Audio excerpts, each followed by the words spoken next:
मेरा कसूर, मेरा गुनाह यही है कि मैं पाकिस्तानियत की बात करता हूं, मैं अपने वतन की बात करता हूं। मैं हिंदुस्तानी चैनल पर बैठकर, जिसको आप दुश्मन समझते हैं, मैं पाकिस्तान को डिफेंड करता हूं, इसराइल को डिफेंड नहीं करता। मैं गजा के मासूमों को डिफेंड करता हूं। यही मेरा कसूर है, यही मेरा गुनाह है, जिसकी वजह से मुझ पे भोंडे किस्म के, झूठे किस्म के मुकदमे दर्ज किए जा रहे हैं। किया आईसीजे ने जिस तरह सपोर्ट किया, और आज मैदान में मैं आप सब दोस्तों का शुक्रगुजार हूं कि जब से ये मामला मुझ पे आए, एक फेक किस्म की एफआईआर मुझ पे दर्ज की है, तो तमाम तर दोस्तों ने मेरी आवाज मेरे लिए बुलंद की है। इससे पहले असदूर के साथ जो कुछ हुआ वो सब आपके सामने है। इससे पहले हमारे दीगर दोस्तों के साथ, इमरान रियाज के साथ, अरशद शरीफ के साथ, कमर मैकन के घर पर जिस तरीके से इसके फैमिली को हरेस किया गया, इस वक्त अगर हम देखें तो एक एक करके हमें जिस तरीके से अलग अलग किया जा रहा है और जिस तरीके से हम पर ये एफआईआर दर्ज कराई जा रही हैं, मकसद सिर्फ एक ही है कि हम खामोश हो जाए। मुझ पर जो मुकदमा दर्ज किया गया है, मुझे नहीं मेरे इल्म में था कि मैंने गुनाह क्या किया है। मेरे ट्विटर के अकाउंट को कोट करके कहा गया है कि आपने मुल्क में इंतशार फैलाया है, मुल्क में बगावत की है, मुल्क में जो है आपने सूबाई जो तासुब है उसको फरोग दिया है, इंतशार को फरोग दिया है। मुझे मेरी मुहब्बे वतन होने पर जो है सवालात उठा रहे हैं। अरे भाई, इस वक्त जो तुम लोग बड़ी बड़ी कुर्सियों पर बोने बैठे हो, ये पाकिस्तान जब नहीं था, मेरी आज से कब 5 से 6 पुश्तें मेरी इधर की है। मेरे पास तो ऑप्शन था कि मैं हिंदुस्तान की तरफ जाता, नहीं गया, क्योंकि रियासत मेरी यही है, वतन मेरा यही है। और इस वक्त मैं माजी में भी कहा, कई दफा मैंने यह बात की है कि मत करें इस किस्म की भोंडी हरकतें। मैं नहीं चाहता कि अकलियती कार्ड को मैं इधर आके खेलूं, और ना मैंने खेलने की कोशिश की है। लोग कहते हैं कि शायद अकलियती कार्ड खेलने के लिए ये शख्स आ जाता है, मुझे कोई जरूरत नहीं है। बहीसत पाकिस्तानी जो इज्जत मुझे पाकिस्तानियों ने दी है, मेरे लिए, मेरे पास इसके लिए अल्फाज नहीं है। लेकिन आप जिस तरीके से ये भोंडी किस्म की एफआईआर दर्ज करते हैं, तो उसका फिर दुनिया भर में क्या इम्पैक्ट पड़ता है। वैसे भी दुनिया में हमारा जो इमेज है, ये जब से रिजीम चेंज हुआ और ये हुकूमत आई है, तो इस किस्म की भोंडी हरकतों ने पूरी दुनिया में हमारे खूबसूरत पाकिस्तान का चेहरा दागदार कर लिया है। आज आप देखें, पड़ोस में जो अखबारें हैं उनकी हेडलाइन आप पढ़ लीजिएगा, अरब न्यूज की हेडलाइन पढ़ लीजिएगा, आईसीजे की रिपोर्ट पढ़ लीजिएगा, अमेरिका के द गार्डियन की अखबार की रिपोर्ट पढ़ लीजिएगा। क्या है उसमें? वही बात जो असदूर ने की। ये मुल्क एक गुलदस्ता है, खुदारा इसको एक गुलदस्ते की तरह रहने दे। हमारे जैसे लोग बड़ी दबी हुई कम्युनिटी से ऊपर आते हैं, अपनी मेहनत के बलबूते पर ऊपर आते हैं। सिर्फ ख्वाहिश यही होती है, सिर्फ यही कोशिश होती है कि इस मुल्क का नाम जो है एक अच्छे अल्फाजों में दुनिया भी याद रखे। खूबसूरत सी तस्वीर टेलीविजन पे जब आप देखते हैं कि मुसलमान के साथ साथ एक सिख भी बैठा है, तो वो तस्वीर जब दुनिया भर में जाती है, तो दुनिया में भी लोग समझते हैं कि हाँ, सिर्फ वहां पर एक नहीं बल्कि दुनिया के मुख्तलिफ मज़ाहिब के लोग हैं। मैं तो इसलिए इस मैदान में आया, हक और सच बात करने के लिए आया। ट्विटर को आपने कोट किया है तो ट्विटर पे निकाल लीजिएगा मैंने क्या लिखा है। मजलूम की बात की है, गजा के मजलूमों की बात की है, उससे भी आपको तकलीफ है। गजा से भी आपको तकलीफ है। पाड़ा चिनार के मासूमों की बात की है, उससे भी आपको तकलीफ है। वजीरिस्तान के जो गयूर अवाम है, जिन पर जुल्म हो रहा है, उनके लिए आवाज बुलंद की, उससे भी आपको तकलीफ है। डी चौक में बलूचिस्तान में जो हुआ, उनके लिए आवाज बुलंद की, उससे भी मसला है। हिंदू जिनकी बच्चियों को किडनैप किया जाता है, उन पर आवाज बुलंद करता हूं, तब भी मसला है। सिखों को टारगेट किया जाता है पेशावर में, उस पर आवाज बुलंद करता हूं, तब भी मसला है। इधर डी चौक में अगर गोलियां नहीं चलाई, आपने जो मुकदमा मुझ पे दर्ज किया है, आपकी तो पहले तो आप कहते हैं कि ट्विटर 2% लोग इस्तेमाल करते हैं। अगर मेरे ट्विटर से इंतशार फैलाए तो 2% लोगों ने कैसे इंतशार फैलाया? फिर आप कहते हैं कि गोलियां नहीं चलेगी और मेरे ट्विटर से आपको यह लगता है कि गोलियां चली हैं, तो आपके वुजरा क्या कहते हैं? फिर आप कहते हैं कि सूबाई तासुब हरमीत ने फैलाया है। आपके मिनिस्टर क्या कहते हैं? यही बात करते हैं कि पख्तूनों के कार्ड यहाँ पे चेक किए जाते हैं जब वो एंट्री करते हैं, कौन चेक करता है? यही पुलिस करती है। यही जो पुलिस है यह चेक करती है। किसके कहने पर करती है? मोहसिन नकवी के कहने पर करती है। वजीर आजम तो यहाँ पे है नहीं, कहां से हुक्म आता है और कैसे उसको उसका पालन होता है? तो मैंने तो यही बात की जो आपके मिनिस्टर ने की। फिर आपने इस किस्म की भोंडी किस्म की एफआईआर मुझ पे दर्ज की। आप समझते हैं यहां से मैंने एफआईआर मुझ पे काटी, मैंने जमानत ली, दूसरा दिन होता है मेरे पे पिशावर पे इंक्वायरी शुरू कर देते हैं। इनका मकसद यही है कि उसी तरह जिस तरीके से दीगर सहाफियों पर एक एक शहर में मुकदमे दर्ज कराए, उनको हरास किया गया, उनको तंग किया गया, उन पर जमीन तंग कर दी गई। मकसद सिर्फ एक ही है कि हम कहें कि जो ये कहें कि सब अच्छा है तो सब हम भी कहें सब अच्छा है। ऐसा नहीं हो सकता है।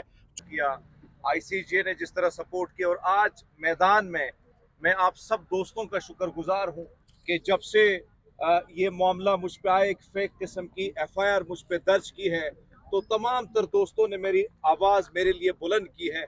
इससे पहले असदूर के साथ जो कुछ हुआ वो सब आपके सामने है। इससे पहले हमारे दीगर दोस्तों के साथ, इमरान रियाज के साथ, अरशद शरीफ के साथ, कमर मैकन के घर पर जिस तरीके से इसके फैमिली को हरेस किया गया, इस वक्त अगर हम देखें तो एक एक करके हमें जिस तरीके से अलग अलग किया जा रहा है और जिस तरीके से हम पर ये एफआईआर दर्ज कराई जा रही हैं, मकसद सिर्फ एक ही है कि हम खामोश हो जाए। मुझ पर जो मुकदमा दर्ज किया गया है, मुझे नहीं मेरे इल्म में था कि मैंने गुनाह क्या किया है। मेरे ट्विटर के अकाउंट को कोट करके कहा गया है कि आपने मुल्क में इंतशार फैलाया है, मुल्क में बगावत की है, मुल्क में जो है आपने सूबाई जो तासुब है उसको फरोग दिया है, इंतशार को फरोग दिया है। मुझे मेरी मुहब्बे वतन होने पर जो है सवालात उठा रहे हैं। अरे भाई, इस वक्त जो तुम लोग बड़ी बड़ी कुर्सियों पर बोने बैठे हो, ये पाकिस्तान जब नहीं था, मेरी आज से कब 5 से 6 पुश्तें मेरी इधर की हैं। मेरे पास तो ऑप्शन था कि मैं हिंदुस्तान की तरफ जाता, नहीं गया, क्योंकि रियासत मेरी यही है, वतन मेरा यही है। और इस वक्त मैं माजी में भी कहा, कई दफा मैंने यह बात की है कि मत करें इस किस्म की भोंडी हरकतें। मैं नहीं चाहता कि अकलियती कार्ड को मैं इधर आके खेलूं, और ना मैंने खेलने की कोशिश की है। लोग कहते हैं कि शायद अकलियती कार्ड खेलने के लिए ये शख्स आ जाता है, मुझे कोई जरूरत नहीं है। बहीसत पाकिस्तानी जो इज्जत मुझे पाकिस्तानियों ने दी है, मेरे लिए, मेरे पास इसके लिए अल्फाज नहीं है। लेकिन आप जिस तरीके से ये भोंडी किस्म की एफआईआर दर्ज करते हैं, तो उसका फिर दुनिया भर में क्या इम्पैक्ट पड़ता है? वैसे भी दुनिया में हमारा जो इमेज है, ये जब से रिजीम चेंज हुआ और ये हुकूमत आई है, तो इस किस्म की भोंडी हरकतों ने पूरी दुनिया में हमारे खूबसूरत पाकिस्तान का चेहरा दागदार कर लिया है। आज आप देखें, पड़ोस में जो अखबारें हैं उनकी हेडलाइन आप पढ़ लीजिएगा, अरब न्यूज की हेडलाइन पढ़ लीजिएगा, आईसीजे की रिपोर्ट पढ़ लीजिएगा, अमेरिका के द गार्डियन की अखबार की रिपोर्ट पढ़ लीजिएगा। क्या है उसमें? वही बात जो असदूर ने की। ये मुल्क एक गुलदस्ता है, खुदारा इसको एक गुलदस्ते की तरह रहने दे। हमारे जैसे लोग बड़ी दबी हुई कम्युनिटी से ऊपर आते हैं, अपनी मेहनत के बलबूते पर ऊपर आते हैं। सिर्फ ख्वाहिश यही होती है, सिर्फ यही कोशिश होती है कि इस मुल्क का नाम जो है एक अच्छे अल्फाजों में दुनिया भी याद रखे। खूबसूरत सी तस्वीर टेलीविजन पे जब आप देखते हैं कि मुसलमान के साथ साथ एक सिख भी बैठा है, तो वो तस्वीर जब दुनिया भर में जाती है, तो दुनिया में भी लोग समझते हैं कि हाँ, सिर्फ वहां पर एक नहीं बल्कि दुनिया के मुख्तलिफ मज़ाहिब के लोग हैं। मैं तो इसलिए इस मैदान में आया, हक और सच बात करने के लिए आया। ट्विटर को आपने कोट किया है तो ट्विटर पे निकाल लीजिएगा मैंने क्या लिखा है। मजलूम की बात की है, गजा के मजलूमों की बात की है, उससे भी आपको तकलीफ है, गजा से भी आपको तकलीफ है। पाड़ा चिनार के मासूमों की बात की है, उससे भी आपको तकलीफ है। वजीरिस्तान के जो गयूर अवाम है जिन पर जुल्म हो रहा है उनके लिए आवाज बुलंद की, उससे भी आपको तकलीफ है। डी चौक में बलूचिस्तान में जो हुआ उनके लिए आवाज बुलंद की, उससे भी मसला है। हिंदू जिनकी बच्चियों को किडनैप किया जाता है उन पर आवाज बुलंद करता हूं, तब भी मसला है। सिखों को टारगेट किया जाता है पेशावर में, उस पर आवाज बुलंद करता हूं, तब भी मसला है। इधर डी चौक में अगर गोलियां नहीं चलाई, आपने जो मुकदमा मुझ पे दर्ज किया है, आपकी तो पहले तो आप कहते हैं कि ट्विटर 2% लोग इस्तेमाल करते हैं। अगर मेरे ट्विटर से इंतशार फैलाए तो 2% लोगों ने कैसे इंतशार फैलाया। फिर आप कहते हैं कि गोलियां नहीं चलेगी और मेरे ट्विटर से आपको ये लगता है कि गोलियां चली हैं, तो आपके वुज़रा क्या कहते हैं।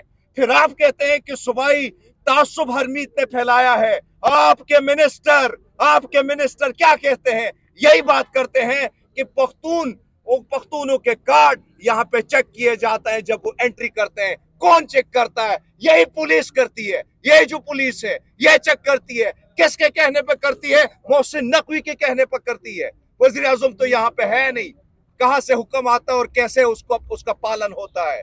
तो मैंने तो यही बात की जो आपके मिनिस्टर ने की। फिर आपने इस किस्म की भोंडी किस्म की एफआईआर मुझ पे दर्ज की। आप समझते हैं यहां से मैंने एफआईआर मुझ पे काटी, मैंने जमानत ली, दूसरा दिन होता है मेरे पे पिशावर पे इंक्वायरी शुरू कर देते हैं। इनका मकसद यही है कि उसी तरह जिस तरीके से दीगर सहाफियों पर एक एक शहर में मुकदमे दर्ज कराए, उनको हरास किया गया, उनको तंग किया गया, उन पर जमीन तंग कर दी गई। मकसद सिर्फ एक ही है कि हम कहें कि जो ये कहें कि सब अच्छा है तो सब हम भी कहें सब अच्छा है। ऐसा नहीं हो सकता है। जो गलत है उसको गलत कहेंगे, जो ठीक नहीं है आपने ठीक करना है। ये आपकी जिम्मेदारी है। आपका ये बदबूदार चेहरा हम आईने में दिखाएंगे आपको कि अपने चेहरे को ठीक कीजिए साहब। आप आईने मत तोड़िए, अपना चेहरा ठीक कीजिए। सो मेरा गुनाह यही है कि मैं पाकिस्तानियत की बात करता हूं, मैं अपने वतन की बात करता हूं। मैं हिंदुस्तानी चैनल पर बैठकर, जिसको आप दुश्मन समझते हैं, मैं पाकिस्तान को डिफेंड करता हूं, इसराइल को डिफेंड नहीं करता। मैं गजा के मासूमों को डिफेंड करता हूं। यही मेरा कसूर है, यही मेरा गुनाह है, जिसकी वजह से मुझ पे भोंडे किस्म के, झूठे किस्म के मुकदमे दर्ज किए जा रहे हैं। मैं आप सबका फिर से शुक्रगुजार हूं जो सारे दोस्त यहाँ पे पहुंचे हैं मेरे साथ, कमर मैकन के साथ, दीगर सहाफियों के साथ। आप इजहार यकजहती के लिए आए हैं। आप सबका बहुत बहुत शुक्रिया।